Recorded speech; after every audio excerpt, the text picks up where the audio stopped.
Olá, minhas amigas e meus amigos, alegrias! Quantas vezes nós já dissemos, eu já vi este filme? Estudar e pesquisar a história é muito importante para saber de onde viemos, onde estamos e para onde vamos. É por isso que os regimes autoritários têm tanta dificuldade em lidar com a história. Lutam para eliminar o estudo da história no currículo escolar, ou de preferência reduzir a história apenas a datas e fatos e não conversar sobre o assunto. Na década de 70, já com a plena ditadura instalada, a esquerda tinha dificuldades em criar uma pauta para opor à ditadura, a não ser a palavra abaixo à ditadura. Qualquer tentativa de criar uma pauta capaz de colocar as oligarquias debruçadas sobre a esquerda, debruçadas sobre um problema onde elas estivessem em xeque, era violentamente reprimida, como foi o caso da guerrilha do Araguaia, que foi exterminada como se colocasse inseticida sobre baratas. É um péssimo exemplo, mas é o que eu posso dizer no momento. Éramos tão clandestinos e tão fracos e tão pouco capazes de pautar o sistema que a própria guerrilha do Araguaia era clandestina até para os seus militantes, para os militantes da esquerda, como eu.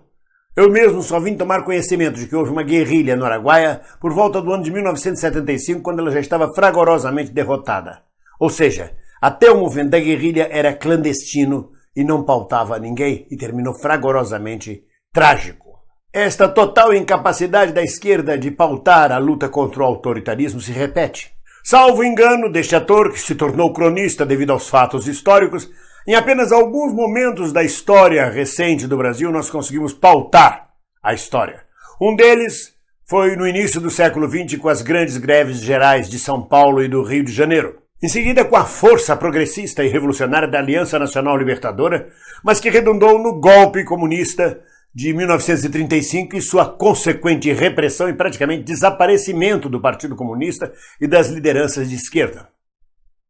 Ainda uma outra ocasião foram as reformas do governo João Goulart, e que deu no que deu, no golpe militar de 64 e 21 anos da mais trevosa repressão.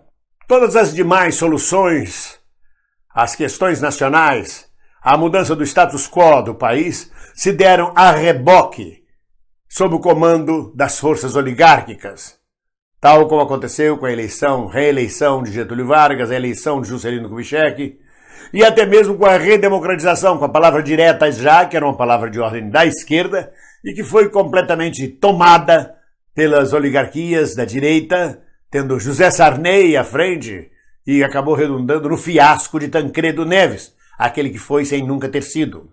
E dentro desta liderança, vamos dizer assim, nacional de qualquer movimento libertário, tomado pela direita, conseguimos, quando muito, uma anistia de papelão, onde as feridas do país não foram mexidas, não foram sanadas, onde foi colocado um band-aid sobre uma carne gangrenada. Fora dos movimentos citados, limitamos-nos como esquerda a pegar carona nos governos liberais que atendiam muito mais aos interesses dos banqueiros, dos financistas, dos rentistas do que dos trabalhadores. Agora dá-se o mesmo, somos incapazes de criar pautas que levem o governo autoritário, neoliberal, a debruçar-se sobre os temas que nós pautamos. Ao contrário, somos nós que nos debruçamos diariamente sobre os temas que o governo neoliberal, que o governo autoritário pauta. Ficamos de forma oportunista discutindo as ações dele. Nós reagimos, nós não agimos. Nós reagimos porque não temos condições de agir. Apenas respondemos de forma oportunista às ações esdrúxulas e às suas estupidezes. Pegamos carona nas ações e nas reações, nas falas e nas diatribes do governo neoliberal para ter o que oferecer à sociedade como se fosse uma grande alternativa revolucionária. Alguns chamam a isso de oportunismo. Por exemplo, Bolsonaro avança sobre Sérgio Moro, ameaça criar um segundo ministério, e todos os blogueiros, todos os cronistas, toda a esquerda, todos os jornalistas não falam outra coisa a não ser na briguinha dos dois.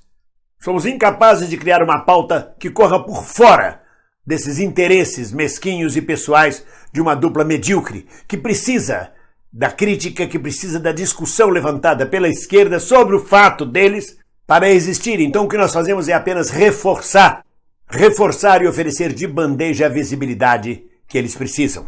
Ou nós agimos mais uma vez de maneira proativa, buscando o centro para uma política de conciliação nacional, não há outra solução. O centro, a burguesia, Setores liberais ainda comandam a nossa política, e comandam os trabalhadores e comandam a nação. O Brasil nunca foi um país de esquerda. A esquerda no Brasil nunca teve mais do que 30 ou 30 e poucos por cento dos votos. E desse jeito nós não vamos a lugar nenhum, a nenhuma redemocratização, a nenhuma luta contra o fascismo. Mais uma vez, lamentavelmente, é preciso buscar o centro.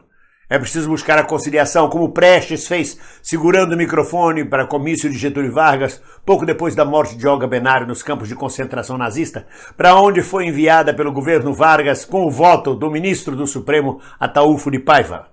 Ou fazemos isso ou ficaremos posando de combatentes da liberdade, sem sairmos do lugar e apenas reagindo às pautas da direita. A única coisa que podemos fazer nesse momento é ninguém soltar a mão de ninguém. Eu espero que a gente encontre as nossas próprias pautas e que elas sejam capazes de mobilizar o povo brasileiro. Um abraço!